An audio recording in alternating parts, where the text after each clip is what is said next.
నమస్కారం. City news తెలుగుకి స్వాగతం. ఈనాటి వార్తా విశేషాలు. జీవ వైవిధ్యాన్ని కాపాడినప్పుడే వసుదైక కుటుంబం అనే పేరు సార్థకమవుతుందని ఉప ముఖ్యమంత్రి పవన్ కళ్యాణ్ తెలిపారు. మంగళగిరిలోని అరణ్య భవన్ లో నిర్వహించిన 70వ వన్యప్రాణి వారోత్సవాల ముగింపు సభకు ఆయన హాజరయ్యారు.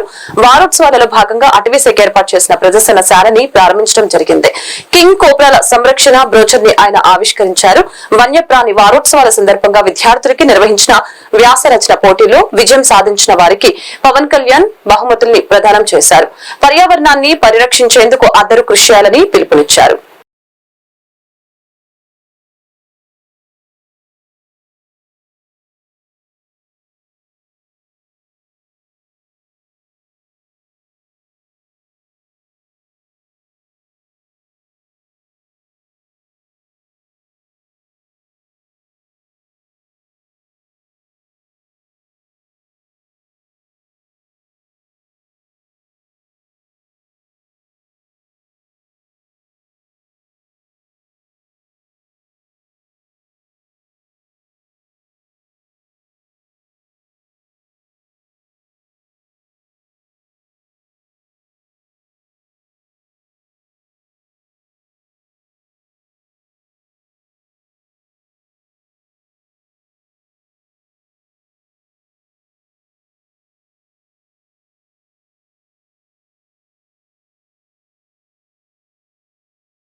పర్యావరణం చాలా కీలకమైనది.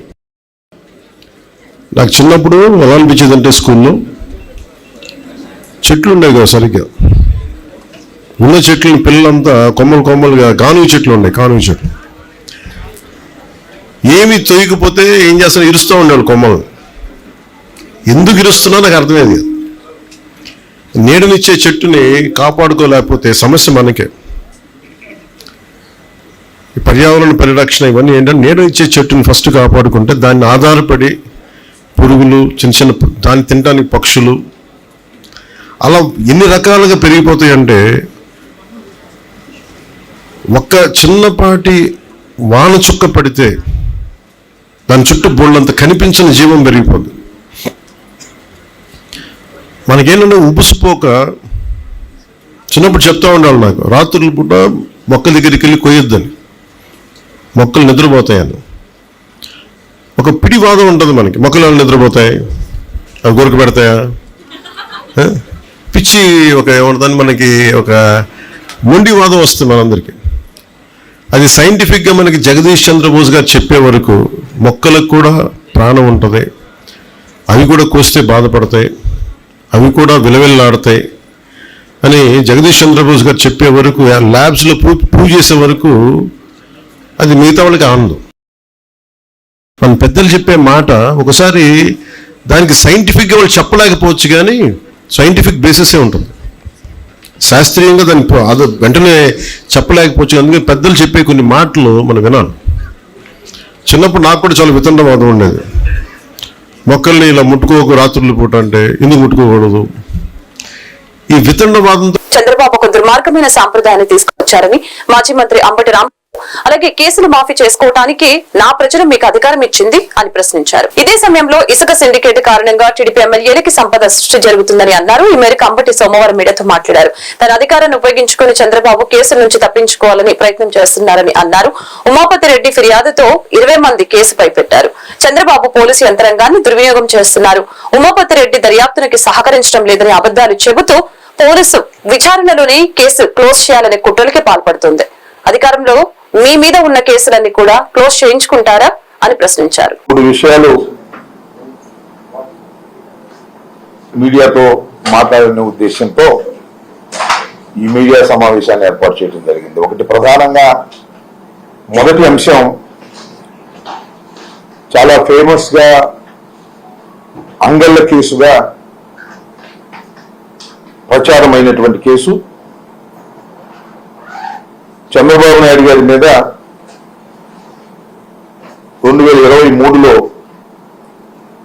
ఆగస్టులో క్రైమ్ నెంబర్ 79/23 అన్నమయ్య జిల్లా ముదివేడు పోలీస్ స్టేషన్లో చంద్రబాబు నాయుడు గారి మీద, అదేవిధంగా కొంతమంది తెలుగుదేశం నాయకుల మీద ఒక క్రైమ్ రిజిస్టర్ అయింది. ఆ క్రైమ్ రిజిస్టర్ అయిన తర్వాత అది కూడా 307 సెక్షన్, ఇంకా other sections, non bailable sections మీద ఒక క్రైమ్ రిజిస్టర్ అయింది. తర్వాత చంద్రబాబు నాయుడు గారు దాని మీద యాంటిసిపేటరీ బెయిల్కి వెళ్ళడం జరిగింది. యాంటిసిపేటరీ బెయిల్ కూడా హైకోర్టు వారు శాంక్షన్ చేయడం జరిగింది. ఆ కేసు ఇన్వెస్టిగేషన్ లో ఉన్నటువంటి దశ. ఇందులో ప్రభుత్వం మారింది. చంద్రబాబు నాయుడు గారి నాయకత్వంలో ఉన్నటువంటి కూటమి ప్రభుత్వం అధికారంలోకి వచ్చింది. అధికారంలోకి వచ్చిన తర్వాత ఇవాళ పత్రికల్లో చూసాం, ఈ కేసు ఆ రోజున అంగళ మార్కెటింగ్ కమిటీ మాజీ చైర్మన్ డిఆర్ ఉమాపతి రెడ్డితో కంప్లైంట్ ఇవ్వడం జరిగింది. ఆయన కంప్లైంట్ ఇచ్చారు. ఈ కేసు ఏంటో కొద్దిగా పూర్వపరాలకు వెళ్తే, చంద్రబాబు నాయుడు గారు ముదివేడు సమీపంలో 750 కోట్ల రూపాయలతో నిర్మిస్తున్నటువంటి ఒక రిజర్వాయర్కి సంబంధించినటువంటి అంశంలో ఆయన ఎన్జిటికి వెళ్ళి అక్కడ స్టే తీసుకొచ్చారు. దాన్ని సందర్శించాలి అనేటువంటి ఉద్దేశంతో ఆయన పెద్ద ఎత్తున నాయకుల్ని, బలగాల్ని తీసుకుని వెళ్తున్నప్పుడు ఘర్షణ జరిగాయి. ఆ ఘర్షణ సందర్భంలో పోలీసులు కొట్టేటువంటి కార్యక్రమం చేశారు. వైఎస్ఆర్ కాంగ్రెస్ పార్టీ కార్యకర్తలు కొట్టేటువంటి ప్రయత్నం చేశారు.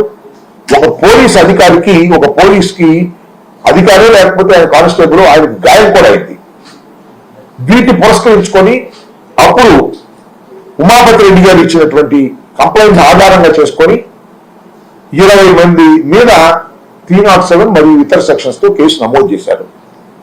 జనరల్ గా కేసు నమోదు చేసిన తర్వాత దాని యొక్క న్యాచురల్ కోర్స్ ఏంటంటే ఇన్వెస్టిగేషన్ చేస్తారు, ఆ తర్వాత ఛార్జ్షీట్ ఫైల్ చేస్తారు, కోర్టులో విచారణ జరిగిన తర్వాత దానిలో వాస్తవాలుంటే శిక్షిస్తారు, లేకపోతే వీళ్ళందరికీ తెలిసినటువంటి ప్రొసీజర్.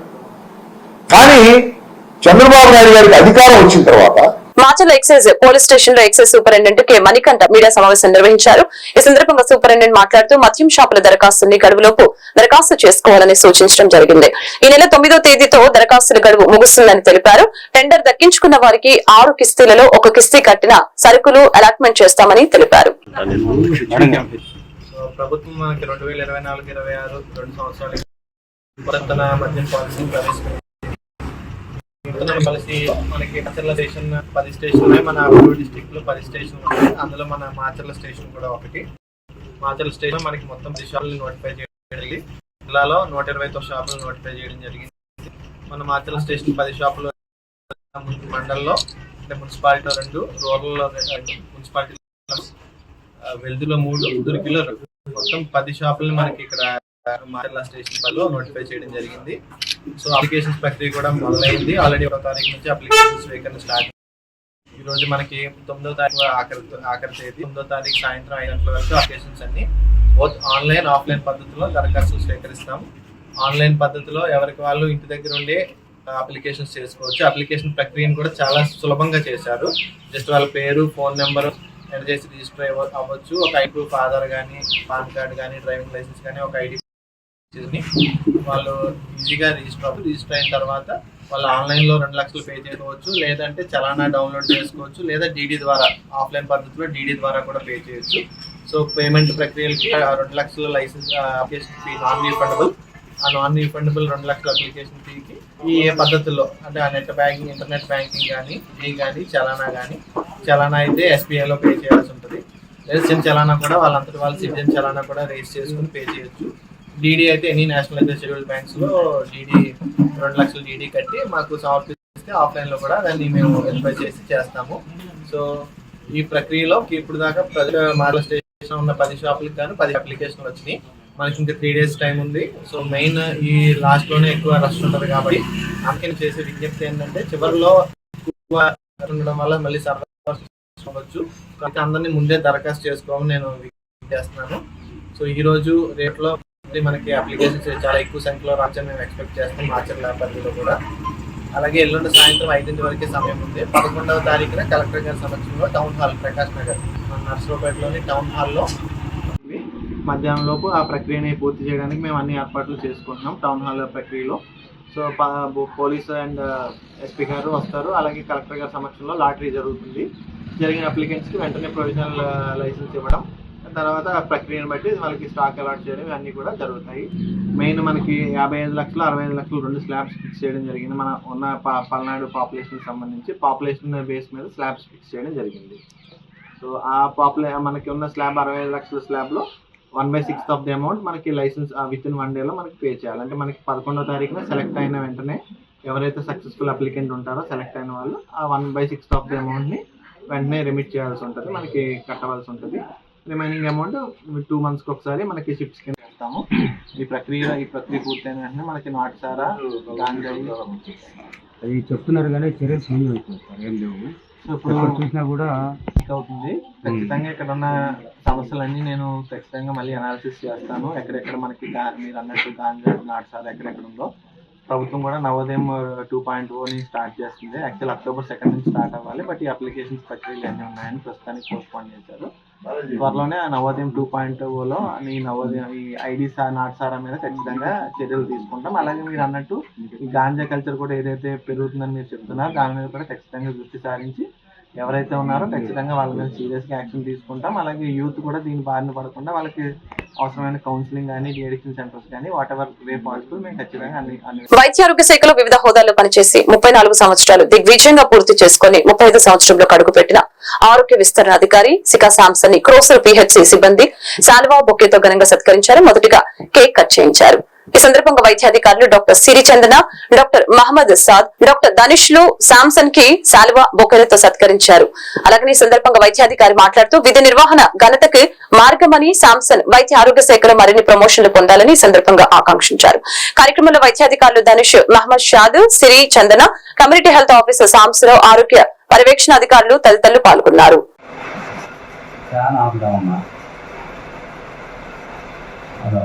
సంవత్సరం అడుగుపెట్టారు శాంసన్ సిక్కా గారు. ఎంతో మంది సేవలు పేద ప్రజలకు కానీ లేకపోతే హాస్పిటల్ సిబ్బందికి అయితేనేమి తన సేవలు అందిస్తూనే ఉన్నారు. ఇంకా అందించాలని కోరుకుంటూ దేవుని ప్రార్థిస్తున్నాం.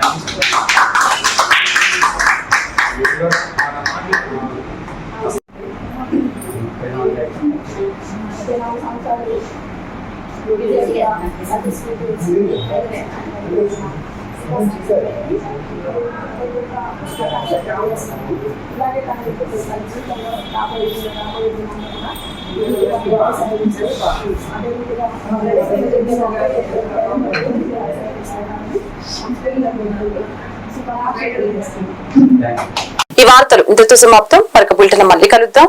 నమస్కారం.